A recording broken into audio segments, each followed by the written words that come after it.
Entah Poco Indonesia kepedean mau nge lihat kompetitor lain masuk duluan atau beneran mereka bimbang sampai-sampai butuh waktu 5 bulan buat bawa masuk Poco X5 Pro di Indonesia dan itu pun dibarengin sama Poco F5 mungkin biar hype-nya ikutan naik. Anyway, ini bukan HP yang jelek, tapi maaf kalau misalkan pendapat gue berbeda ketimbang yang lain karena harganya kurang ekstrim. Iya, andai aja HP ini startingnya di 3,8 juta dan dapat flash sale di harga 3,6 juta, dengan gampang gue rekomendasikan kalian untuk membeli HP yang satu ini.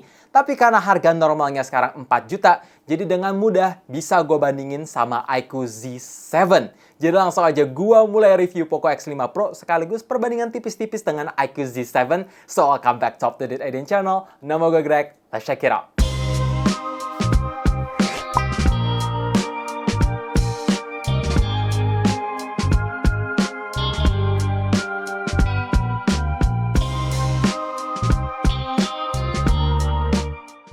Emang chipset di HP ini udah umur 2 tahun, tapi untuk kaum menang-mending ini masih cocok. Ya, kita adu sama Snapdragon 732G, 695, dan Dimensity 1080. Jelas Snapdragon 778G punya performa yang lebih ngebut dan optimal. Main game kebanyakan zaman sekarang kayak Mobile Legends, PUBG, Genshin Impact bisa dapat settingan rata kanan yang stabil, mulus, tentunya dengan suhu yang nggak lebay. Ya, masih dalam kategori yang panas-panas anget aja lah ya. Tapi kalau misalkan kita bandingin sama Snapdragon 782G yang ada di iQOO Z7, jelas ini dalam segi umur aja 1,5 tahun lebih baru.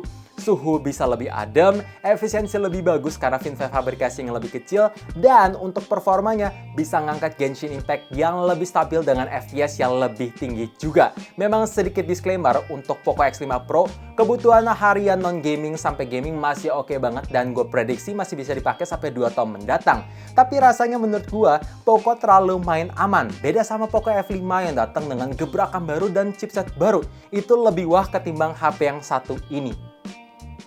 Baterai 5000 mAh plus charging 67 watt memang udah jadi kombinasi andalannya Poco dan Xiaomi dalam waktu kurun 2 tahun terakhir ini. Gue yakin kalian bakalan suka sama seperti gue.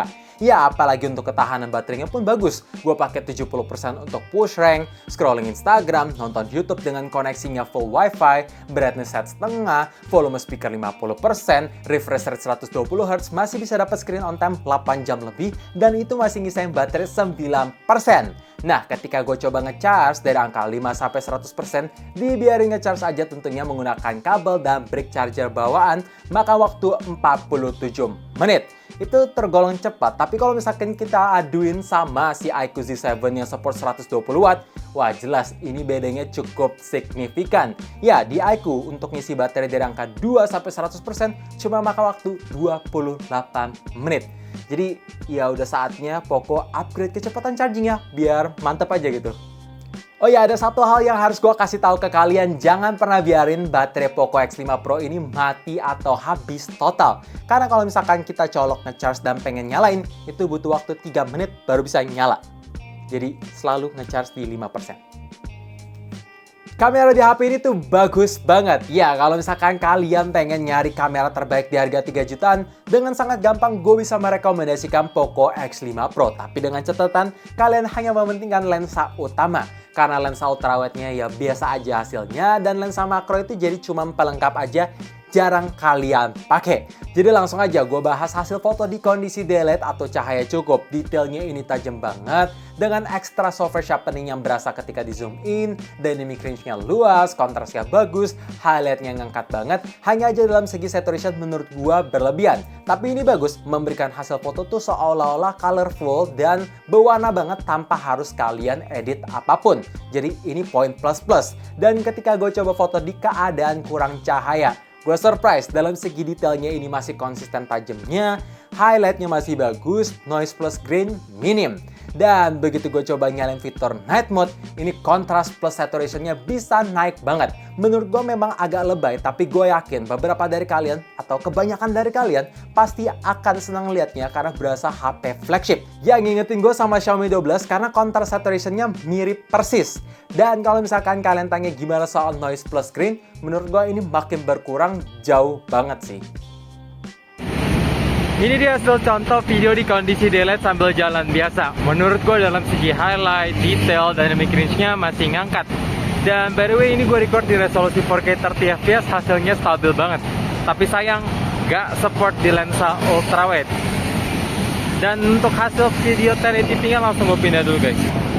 Ya, kayak gini 1080p 30 fps. Satu lagi yang gue sayangkan ketika mau pindah ke lensa ultrawide tuh nggak bisa langsung. Jadi mesti stop record. Agak kerjanya 2 kali sih. Tapi ya gini guys, stabilisasi kurang lebihnya di 4K 1080p sama bagusnya. Kalau untuk lensa ultrawide cuma bisa mentok sampai 1080p 30 fps aja. Tapi tentu stabil karena ada EIS-nya. Jadi ya kayak gini lah kurang lebih guys. Contohnya dynamic range-nya masih bagus tuh. Jadi tangan gue masih dapat fokusnya, tapi mataharinya juga kelihatan. Nice. Sedangkan ini adalah hasil contoh video kamera depan. Sayang memang lagi-lagi kamera depan cuma support resolusi sampai 1080p 30 fps atau 60 fps aja, alias belum bisa sampai 4K.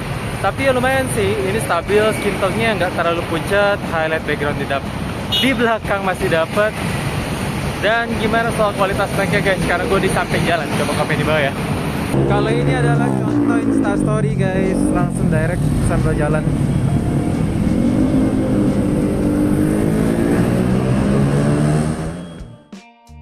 Fitur-fitur di HP ini bisa gue kategorikan komplit. Iya, NFC-nya ada, Air Blaster ada, haptic vibration-nya berasa premium walaupun kalau dibandingin sama Poco F5 masih kurang premium, tapi tetap getarnya berbobot. Speaker udah menggunakan stereo yang support Dolby Atmos dengan karakteristik suara yang overall balance. Karena bass, treble, vocal clarity-nya nggak ada yang nutupin satu sama lain, jadi berasa megah, berasa full, tapi dengan catatan volume speaker harus di set 50% lebih biar berasa atau biar ngangkat. Oh ya, walaupun udah pakai stereo speaker, tapi port jack 3.5 juga udah ada. Dan untuk sistem unlock, masih mengandalkan fingerprint konvensional yang nyatu sama tombol power. Memang cukup disayangkan belum ada di dalam layar, tapi performanya cepet plus gampang dijangkau.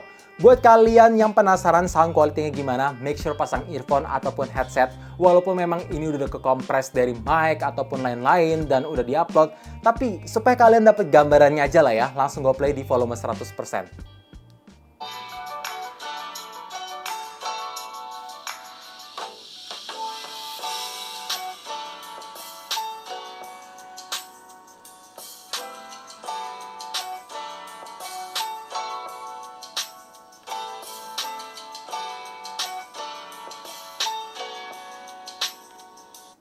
Ya, kayak gitu.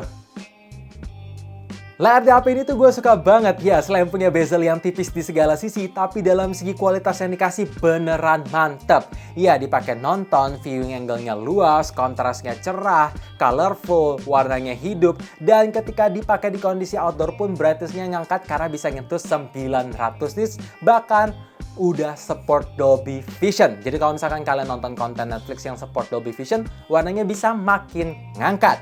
Tapi kalau misalkan kalian bertanya gimana kalau mau diadu sama iQOO Z7, mana yang lebih bagus?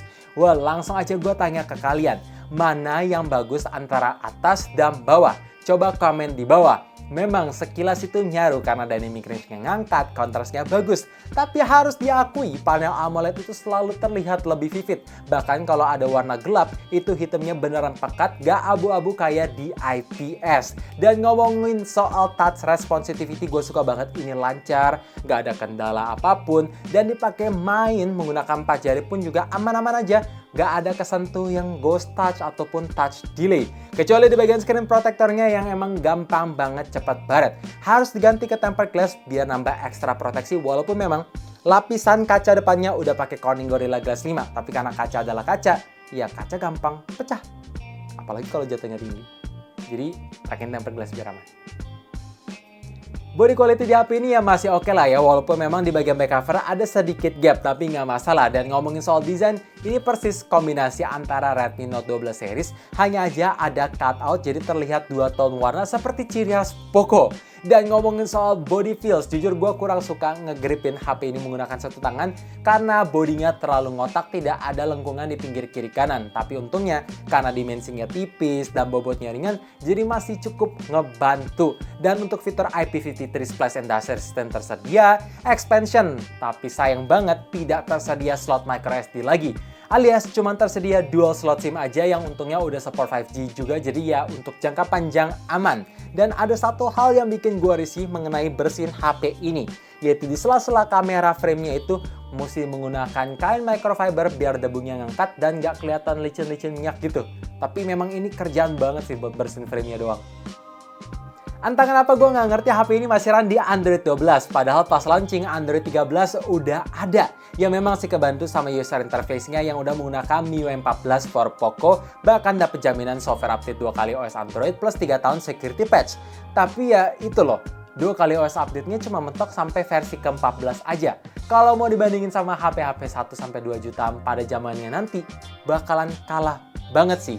By the way, kalau misalkan kalian tanya, Bang, apakah ada iklan? Jawabannya, selama kalian nggak buka aplikasi bawaan, ya pasti jarang temuin iklan. Karena ya iklan pasti akan ada di aplikasi bawaan aja.